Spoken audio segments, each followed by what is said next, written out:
ஐ மீன் நான் எப்படி இங்க எனக்கு ஒண்ணுமே புரியல.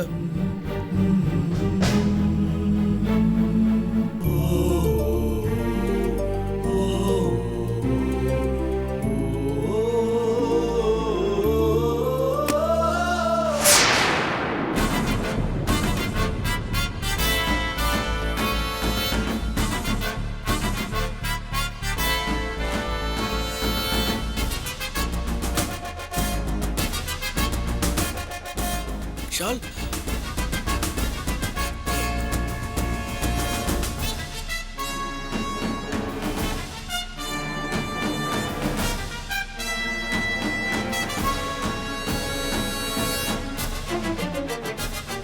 Shalini, how come you here? I mean, நம்ம எப்படி இங்க என்ன நடந்துச்சு எனக்கு ஒன்றும் புரியல. போதும்டா, நடிக்காத. எங்களுக்கு எல்லாம் தெளிவா புரிஞ்சு போச்சு. What are you saying, Dad? உங்களுக்கு என்ன புரிஞ்சது? I can't understand. இனிமே சொல்றதுக்கு என்னடா இருக்கு? அதான் எல்லாத்தையும் கண்ணால பார்த்துட்டுமே. Oh my God, Dad, no. You've completely mistaken. நீங்க நினைக்கிற மாதிரி எதுவுமே நடக்கல. நான் ஒரு பிசினஸ் மீட்டிங்காக வந்தேன். அந்த மீட்டிங் ஃபெயிலியர் ஆன உடனே I got vexed and I drank. அதுக்கப்புறமா என்ன நடந்துச்சுன்னு எனக்கு ஒன்றும் தெரியல. நான் எப்படி இங்கே வந்தேன்னு எனக்கு ஒன்றும் புரியல. Shalu, at least can you tell me what happen please? என்னடா வேலிக்கு ஓனா சாட்சியா? அவளையும் கேட்டுக்கிட்டு இருக்க? Dad, what are you saying? முழுக்க நினைஞ்சதுக்கு அப்புறம் ஏன்டா முக்காடு போட்டுக்கிட்டு இருக்க? நீ இப்படி கீழ்த்தரமா நடந்துக்குவேன் நான் கொஞ்சம் கூட நினைச்சு பார்க்கவே இல்லடா. இந்த சின்ன வயசுல என் பையன் பெரிய அளவுல பிசினஸ் பண்ணிக்கிட்டு இருக்கான். வெளிநாடெல்லாம் போயிட்டு வந்தாலும் ஒழுக்கமா கண்ணியமா இருக்கான்னு உன்னை பத்தி பெருமையா பேசிக்கிட்டு இருந்தடா. ஆனா அதெல்லாம் எவ்வளவு பெரிய முட்டாள்தனம்னு இப்ப புரிஞ்சு போச்சுடா. மத்த சராசரி ஆம்பளைங்களை விட கீழே போயிட்டீடா. எங்க இந்த மாதிரி சல்லாபங்களுக்கெல்லாம் கட்டின பொண்டாட்டி இடைஞ்சலா இருப்பாளுன்னு சொல்லி சின்ன விஷயத்தை ஊதி பெருசாக்கி இந்த பொண்ணை அவங்க அம்மா வீட்டுக்கு விரட்டிட்டீடா. No dad, I swear nothing happened like that, okay? Dad, நீங்க எப்படி நேரா திங்க் பண்றீங்க? Hey, come here. Explain what happened. இதுக்கு தான் சார் நான் நேத்து வேலையை விட்டு போறேன்னு சொன்னேன். தேவையில்லாம உங்களோட சம்பந்தப்படுத்தி ஏன் ஃபியூச்சரை ஸ்பாயில் பண்ணிடுவாங்கன்னு சொன்னேன். நீங்க தான் இந்த சிச்சுவேஷன்ல வேலையை விட்டு போனா மத்தவங்க சொல்றது உண்மையாயிடும் போகாதுன்னு சொன்னீங்க. இப்ப பாத்தீங்களா நாம இன்னும் தப்பு பண்ணிட்டு கையும் களுமா மாட்டின மாதிரி இருக்க.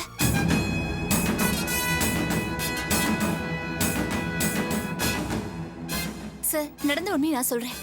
நாங்க ஒரு பிசினஸ் மீட்டிங்காக தான் இங்க வந்தோம். வந்த இடத்துல சாரும் மேடமும் பிரிஞ்சிருக்கிறத காரணம் காட்டி உங்க குட்வில் போயிடுச்சு, உங்க பிசினஸ் வேண்டாம்னு சொல்லிட்டு போயிட்டாங்க. சார் மூட் அப்செட்ல ட்ரிங்க்ஸ் யூஸ் பண்ணாரு. போது அதிகமானதுனால என்ன பண்றதுன்னு தெரியாம நான் தான் ரூம் புக் பண்ணி இங்க தங்க வச்சேன். மத்தபடி எங்களுக்குள்ள எந்த தப்பு நடக்கல. நம்புங்க ப்ளீஸ். போதும், நிறுத்து. நீ சொல்ற கதையை நம்பறதுக்கு நான் ஒன்னும் முட்டாள் இல்ல. What is this dad? ஏன் இப்படி பிஹேவ் பண்றீங்க? முதல்ல கதவு சத்திரி உள்ள வாங்க ப்ளீஸ். யாராவது பார்த்தா தப்பா நினைக்க போறாங்க டாட். நீ குடிச்சு கும்மாளம் போட்டு கூத்தடிக்கிற இடத்த நான் உள்ள வந்து வேற பார்க்கணுமா?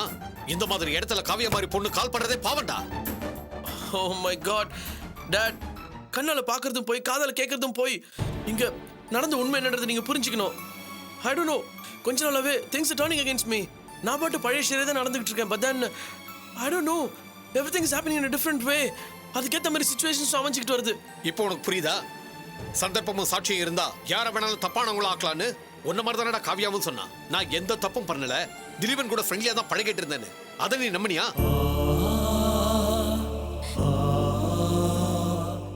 ஒரு காலத்துல நாங்க ஆசைப்பட்டது உண்மைதான்.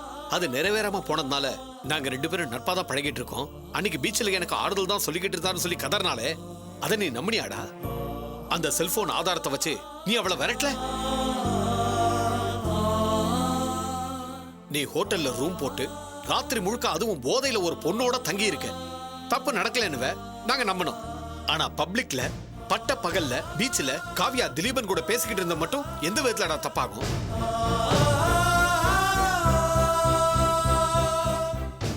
உனக்கு ஒரு நியாயம், காவியாக்கு ஒரு நியாயமா? காவியா, டேட் என்னமோ சொல்லிக்கிட்டே போறாரு. இதெல்லாம் நீ நம்புறியா?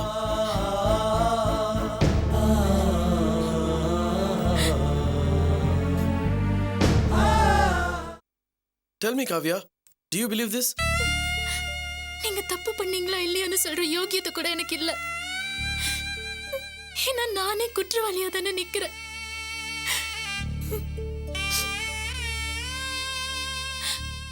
ஆனா உங்களை நான் இந்த சிச்சுவேஷன்ல பாப்பேன்னு கொஞ்சம் கூட எதிர்பார்க்கல. ஒண்ணு மட்டும் சொல்றேன், என் மேல நீங்க சந்தேகப்பட்டு என்ன வீட்டை விட்டு விரட்டும் போது கூட எனக்கு இவ்வளவு வலிக்கல. ஆனா உங்களை இப்படி ஒரு தப்பான ஆம்பளையா என் முன்னாடி பார்க்கும்போது என் மனசுக்கு ரொம்ப வலிக்குது.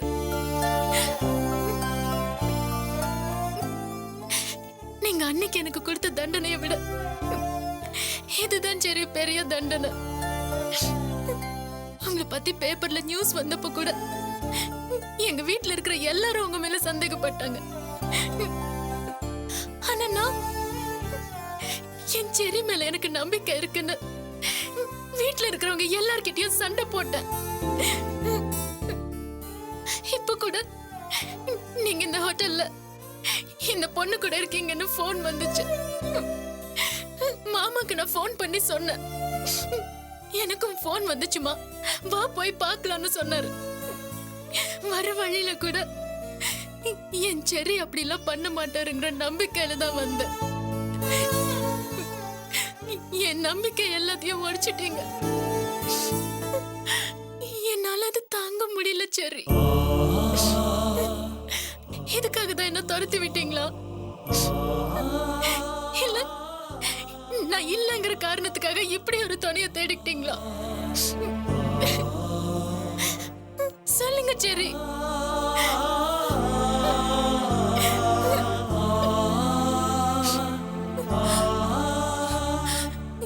இவ்வளவு நடந்ததுக்கு அப்புறம் கூட என் உள் மனசு உங்க மேல சந்தேகப்பட வேண்டாம்னு தான் சொல்லுது.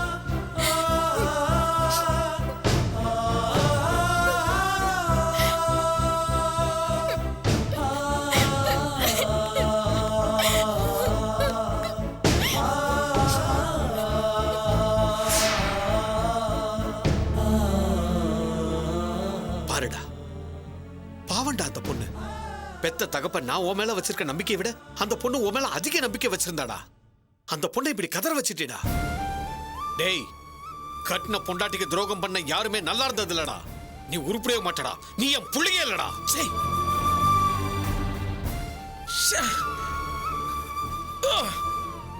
தப்பே பண்ணது என்ன எல்லாருமே தப்பாவே நினைக்கிறாங்களே. நான் என்னதான் பண்ணுவேன் இப்போ? I don't know what I'm gonna do.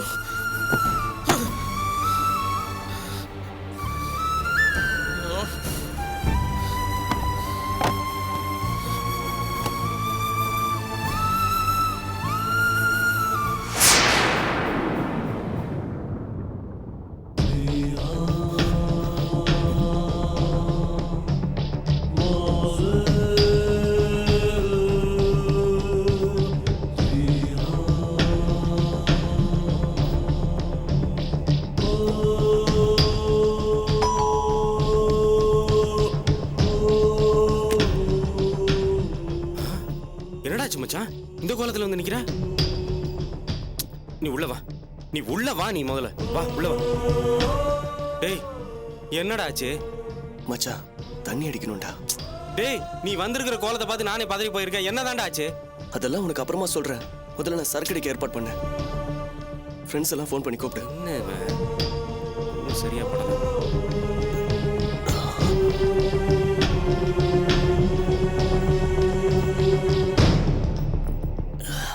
டேய், உனக்கு இப்படியெல்லாம் ஆகும் நான் நினைச்சு கூட பார்க்கலடா.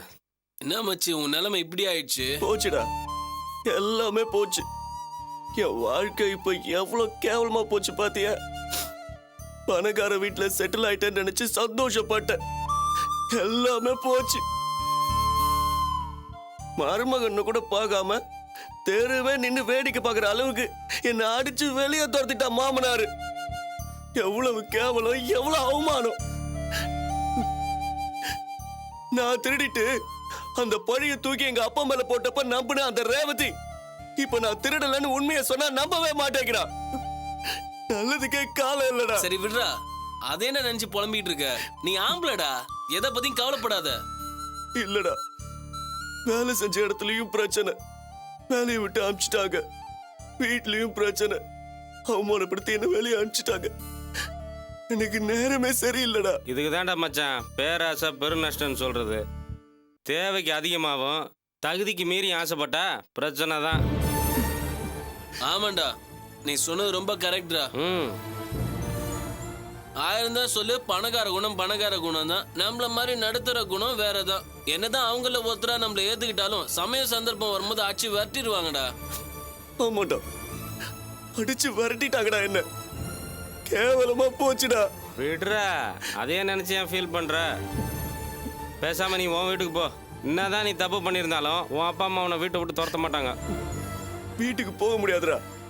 ஷெட்டு விஷயத்துல பிரச்சனை ஆகி அந்த ஆட்டோக்காரன் சிவாவை நான் அடிச்சிட்டேன். அது தெரிஞ்சு செல்வம் வந்து மாமனார் வீட்டுல என்ன அடிச்சான். அதுல இருந்து வீட்டுல ஒரே பெரிய பிரச்சனை. எங்க அம்மா வீட்டு பக்கமே வராதுன்னு சொல்லிட்டாங்கடா. எனக்கு என் பொண்டாட்டி சரியில்லை, மாமனாரும் சரியில்லை, அம்மா சரியில்லை, அப்பாவும் சரியில்லை, அண்ணன் தங்கச்சி யாருமே சரியா அமையலடா. இப்படி எனக்கு எதுவுமே சரியா அமையலடா. ஆனா ஃப்ரெண்ட்ஸ், நீங்க எனக்கு நல்லா அமைஞ்சிருக்கீங்கடா. தண்ணி அடிக்கணும், ஃப்ரெண்ட்ஸ் வாங்கி கொடுக்கடான்னதும் வாங்கிட்டு வந்து கொடுத்தீங்க பாத்தீங்களா? கிரேட்டா. அதான்டா ஃப்ரெண்ட்ஷிப், முழுகாத ஷிப்புங்கிறது. ஓகேடா மச்சான். டேய் டேய், நான் எங்கேயும் போலடா, இங்கேயே உங்க கூடவே இருந்துடுறேன்டா. டேய் இருக்கலாமாடா? என்னடா இப்படிலாம் கேக்குற? இங்கேயே இருறா, எவ்வளவு நாள் வேணாலும் இங்கேயே இருறா. விட்றா ஃபீலிங்ஸ் விட்றா. தேங்க்யூடா, தேங்க்யூ. டேய், டேய், என்னடா இது? டேய், தூக்கு. ஏய் புடலை தலை தூக்கு. பாத்துடா. தூங்குடா, பேசாம தூங்கு. ஏய், இந்த ஃபேன் எடுத்தவன் பக்கத்துல வைடா. ரேவதே, நான் பாத்துக்கிறேன்டி. நான் அடிச்சிட்டான்ல, பாத்துக்கிறேன்டி. நான் உன்னை பாத்துக்கிறேன்டி.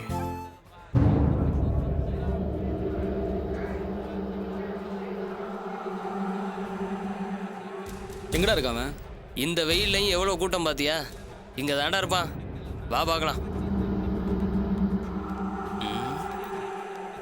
எங்கடா ஆளையே காணும்? டேய், அதோ அங்க இருக்கான்டா. டேய் வரா, எப்படி குடிச்சு எழுந்துடா. டேய் எந்தரா, எப்படி வாந்தி எல்லாம் எடுத்து வச்சிருக்கான் பாரு. எழுந்துடா. டேய் எந்தரா? யார் பாரு? ஃப்ரெண்ட் தான் சார். ஃப்ரெண்டா? எப்ப பாருக்கு வந்தாலும் குடிச்சு வாந்தி எடுத்து மட்டையாயி பாரிய நாஸ்தி பண்ணிடுறான். இனிமே இவன் பார் பக்கமே வரக்கூடாது, கூட்டு போறேன். டேய் எந்தரா?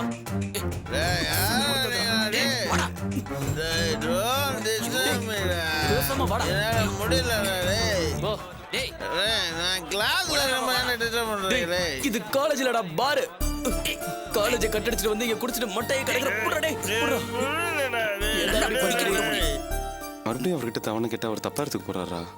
டேய், அவர் அப்படிலாம் நினைக்க மாட்டாரு. ரொம்ப நல்ல மனுஷன். பணத்துக்குலாம் ஆசைப்பட மாட்டாரு. என்ன, அவர் செட்ட ஒரு நல்ல வேலைக்காரனுக்கு லீஸு கொடுக்கணும்னு ஆசைப்படுறாரு. அதனால தான் உன்னை அறிமுகப்படுத்தினேன். நீ கவலைப்படாத, அவர் அட்ஜஸ்ட் பண்ணிக்குவாரு. அதுக்கு இல்லடா, ஏற்கனவே அரசியல்வாதி எப்ப பணம் தருவாருன்னு நம்மளுக்கு தெரியாது. அவர் பணம் தரதை நம்பி நம்ம தவணை மேல தவணை கேட்டுட்டு இருக்குமே, அதை நினைச்சாதான் மனசுக்கு ரொம்ப கஷ்டமா இருக்கு. இதான் இப்ப பிரச்சனையா? கேட்கறது ஒரு 5 நாள் எக்ஸ்ட்ரா கேட்போம், அதுக்குள்ள ஒரு பணம் கொடுத்துருவாரா? செட்டை லீஸ்க்கு எடுத்துடலாம். ஒன்னும் கவலைப்படாத. டேய் அங்க பாரு மச்சான், சின்ன வயசு பசங்க காலங்காத்தால தண்ணியை போட்டு போதையில எப்படி தள்ளாட்டு வரானுங்க பாரு.